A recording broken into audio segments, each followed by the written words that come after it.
Did you know that one angry speech destroyed an entire kingdom forever? When King Solomon died, his son Rehoboam was about to become the new king.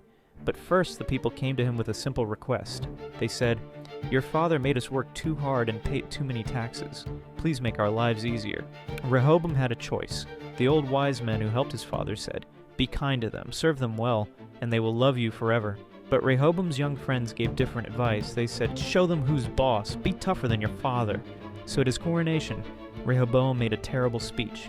He said, "You think my father was harsh? I'll be worse. Where he used whips, I'll use scorpions. Your heavy load will become even heavier." The people were so angry that 10 tribes immediately rebelled. They chose a new king named Jeroboam. God's united nation split in two that very day.